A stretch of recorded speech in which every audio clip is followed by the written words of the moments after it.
Right guys, so I thought I'd just make this quick kind of video to show you what I've done in regards to changing from your classic viscous clutch fan to a electric thermo or thermatic fan, which you have in most common vehicles. So the reason why I've done this, well, there's a few. Firstly, the Surf, the radiator is really small. The Viscous fan, it works okay, but this is making triple the power that it does stock. So obviously with more power, there's more heat, and the fact that I'm kind of limited by radiator size and also fan size, that was one of the problems. On the last trip, kind of full load on the freeway, for extended periods of time, you could just watch the temperature gauge just climb up. So that was one of the things. The other thing was I've just finished, well, the main thing, which is why I went down this path, is I've just finished kind of doing the timing belt and installing my custom prototype adjustable cam gear pulley, which you'll probably see in another video. I'm just in the process of kind of testing that out now. We'll do some dyno time and get all that stuff run in. It's working really cool, but nonetheless, while I was in there, there is so little space in the front of the engine bay there, in front of the engine. As all of you guys probably know who have one of these cars or have had one, or other ones in this area are very similar.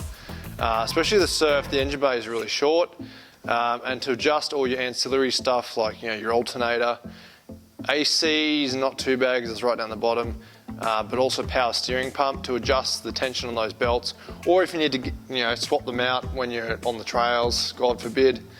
The access is really shit, so basically to get the fan out of this, you pretty much have to pull the radiator, which is really not ideal, especially when you're out in the bush. It takes time, it's a pain in the ass. For me to strip this thing down just to get to the timing cover took way too long, so I endeavoured to make I started off making the fan shroud in a couple of bits, the factory fan shroud, so that I could at least pull the top off, and I'm not trying to get to all these bolts that are basically impossible to get to without pulling half the engine bay out.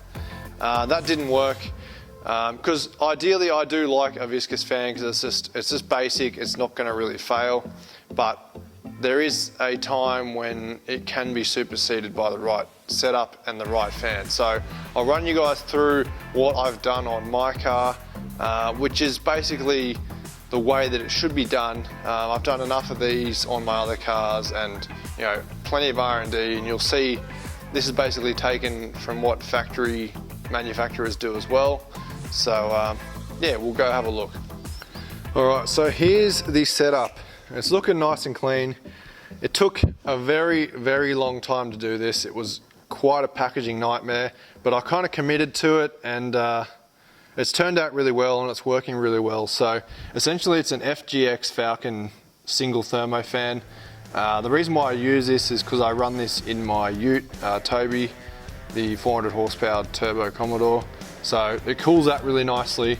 And I actually bought one of these just as a spare, and I had it lying around. So basically, here's the cam gear that I was telling you guys about. So a nice little 3D printed cover, but there's a nice little adjustable cam gear behind there. So that's kind of what prompted me to do all this. I was putting the car back together, and it was just such a nightmare to get the fan in. And I was just thinking, like, if I have to get to this anytime, whether it's in the workshop or on the trail is obviously way worse, but it's an absolute shit fight to do the whole thing. Like, look how close everything is. And obviously you're only limited to what size radiator you can run. So yeah, it kind of became the point of packaging, and also this thing was already on the limit with its heat kind of dissipation qualities, so I figured why not, I'll do it, see how it goes, and yeah.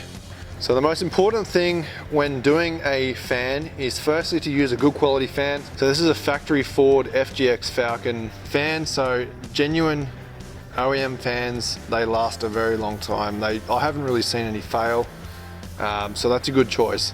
Getting this one to fit was a bit of a pain. There's a lot of chopping, but the main thing is you want to have the whole fan shrouded. So you need to force the air to go through the radiator to come out through the fan. So if you've got any air holes, as you can see, I've tried to close up everything as much as possible with seals. So if you've got like all this open, it's going to be sucking air through there, through the path of least resistance, and straight through the fan, instead of it pulling through the actual radiator and cooling, which is what you want it to do. So I'll throw some photos on the screen of kind of how it is. The way I've set this up is there is a bolt here, so that comes out, a bolt here, another bolt down there, and then 2 bolts in there, so that little side piece comes off. You just have to disconnect the top rad hose, unfortunately, it's not a biggie. And then this whole fan will just lift up. And then that itself is actually enough to basically get in and adjust pulleys and remove alternator or whatever. And then obviously the radiator is a lot easier as well. There's usually there's a bolt at the top and there's one down the bottom. The bottom one is an absolute CUNT to get to. More so, the ones on this side are an absolute bitch. So I've just got top bolts, and then underneath, I'll throw a photo on the screen, it's probably easier, but I've actually done like a custom alloy bracket, so the radiator will sit into it and kind of hold itself in, so it pulls it right in. It also helps with the clearance of the fan. I've had to cut some of the fins off the fan shroud to clear the crank pulley, but it does fit. There is a decent amount of clearance, enough for what I need, so yeah, that's that. So the next most important thing, apart from having a good fan and a good shroud, is the wiring to that. So you want really big gauge wiring, so this is like 25 amp rated, and I'm running them through some weather pack, weatherproof connectors. So there's one at the fan here, then it comes through a loom, there's another one kind of down there. So you can see kind of how beefy those cables are.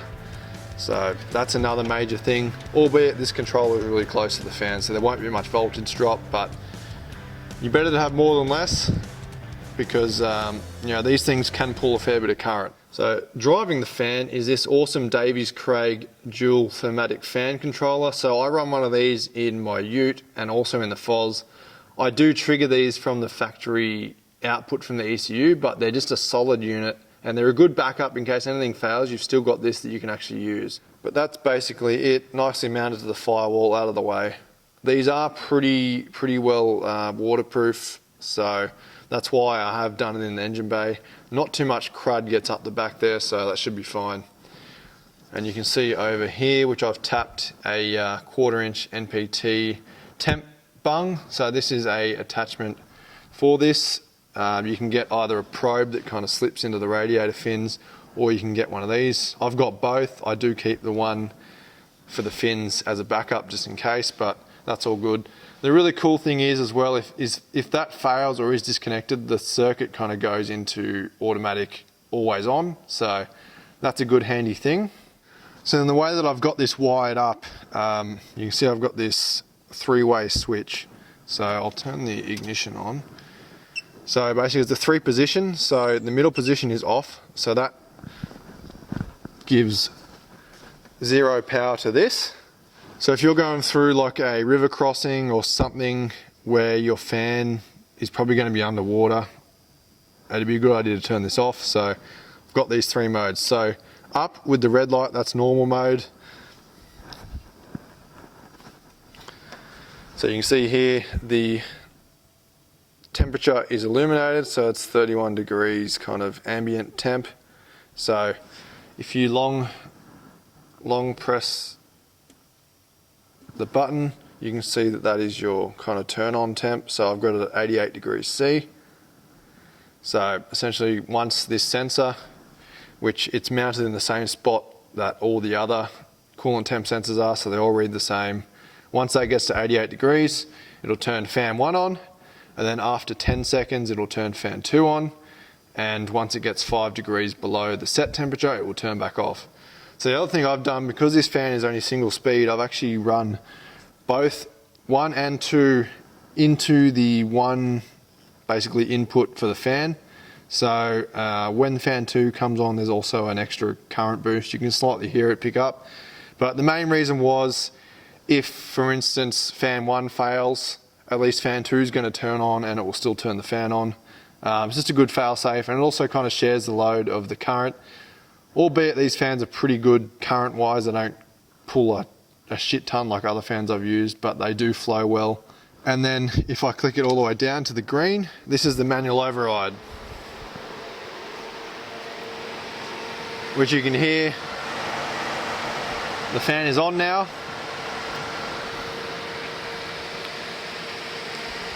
And that will stay on until I turn the switch off. So it's essentially the same thing that's going to happen when the aircon turns on. So that will basically be, it's the same input to the Davies Craig unit. So I've just kind of piggybacked off that. Had to do a little bit of trickery with some diodes to stop backfeeding. Because obviously when you put it into override mode, it needs to also turn the power to the unit on so that obviously it can turn that mode on. So I've got it all set up now. It's working really nicely. So that's that. Then obviously a lot of you guys have probably already seen this, but this is my Defi 10-in-1. So obviously all temp is my intake temp and water temp is water temp.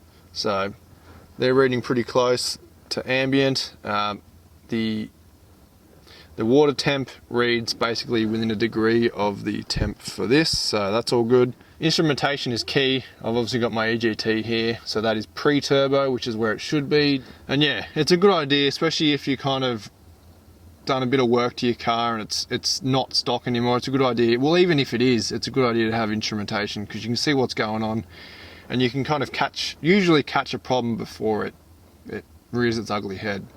Alright, so you know the reason why I've done this and basically how I've done it, how it's working. So I thought I'd just run through some of the pros and cons as to, you know, switching between Thermo and, you know, Viscous coupling fan.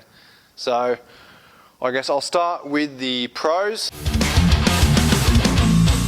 So firstly, you've got more control over your cooling. So you can obviously, depending on what kind of controller or what means you're controlling the fan by, especially if you're using it on a more later model vehicle that has the fan control built into the ECU or the functionality to do that, you can essentially tell it when to turn on and when to turn off. So you can keep that kind of, providing that your fan itself can actually pull the temp out and your setup's all good, it should be able to keep that engine temp within that certain threshold. So that's one of the main reasons. Oftentimes it's a bit tighter packaging, so you can, as you can see on mine, you can fit the fan in a lot tighter place. Obviously, again, depending on the fan and how it's made and what size, etc., etc. But generally, it's less packaging and yeah. Probably one of the biggest ones, especially on a slug like this, it actually frees up the engine. So obviously that, you know, the water pump pulley is turning that fan, and obviously the wind and drag generated by that fan, as well as just the weight, it obviously will free up the engine. It will spin a lot more freely. But on this, I reckon I can actually feel it. It's very, very slight, but the engine is definitely more free revving without it on it. So in my case, and in most cases, a Thermo fan is usually quicker and easier to remove. It's normally just a couple of bolts and it should just slip up. And then you can also remove it without removing the radiator, usually. Well, that's how I've set this up anyway, so. Another pro, I guess, is because you don't have a fan on until it reaches that set point where it's meant to turn on, your engine's gonna get up to temp quicker. So obviously your coolant will get up to temp quicker, which will also bring your oil up to temp. And yeah, I suppose it's good in winter and the colder seasons. All right, so that's the pros that I could think of just quickly now off the top of my head. I'll run through some cons. There's not that many. It depends, you know, it's either either. It depends on how you've set it up and all that stuff, but I'll run through some cons. Obviously having an electric fan, if you're out in the middle of nowhere, if there is a failure, you'll have no fan at all. Whereas the Viscous hub, the chances of it failing to a point where it's basically unusable are pretty slim. So this comes back to using a quality OEM fan. Generally I haven't really seen any fail. Another con would be the Thermo fan. It's obviously a little bit extra complexity because you've obviously got to run cables, you've got to have a controller that runs that, or you've got to connect it to your ECU, however you run it.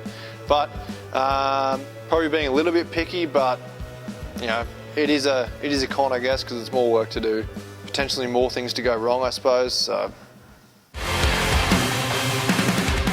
And I suppose the last con that I can think of is it obviously needs a working 12-volt system to actually run. So I guess, for instance, on an old diesel like a 1HD or a 2H or something, essentially you could lose all power, but that mechanical diesel pump is going to keep turning and it will keep the engine going.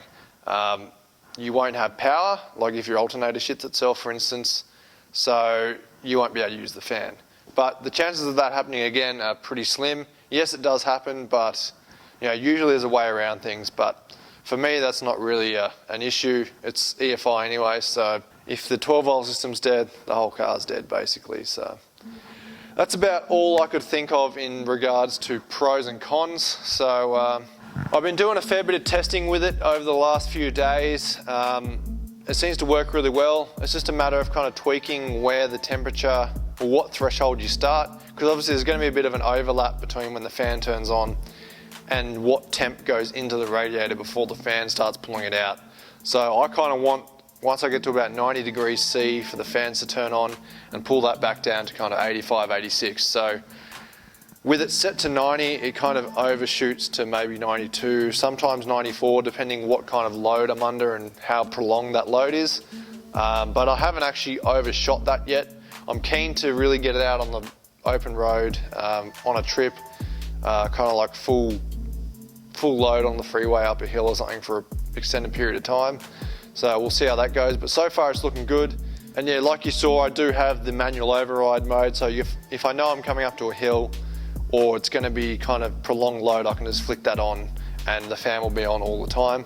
It also obviously comes on with the aircon as well, so whenever the aircon compressor kicks in, the fan will turn on as well. So yeah, something a bit different. A lot of guys are kind of hesitant to run thermos, but if you do it right and you have everything kind of run well with waterproof connectors, a proper quality, genuine OEM fan, you normally won't have problems as long as you're vigilant and you've done it all properly. I'll be keen to see how it goes, so I'll be a test mule. But yeah, I thought I'd put this video out there. It might interest a few of you out there. Because these cars do tend to run hot, they tend to crack heads. That's also due to EGT and bad tuning. But nonetheless, I've seen a lot of guys doing this but using the incorrect fans or not using a shroud or just other stuff that maybe they don't understand or don't care, I don't know. But this is basically what you want to do along these kind of lines. I'm not saying my setup's perfect, but it does work and it's kind of what you want to shoot for. So hopefully this does help some of you out there, and yeah, if you liked it, subscribe, click that like button, tell me about what you've done or your findings with this kind of setup, and stay tuned for the next one.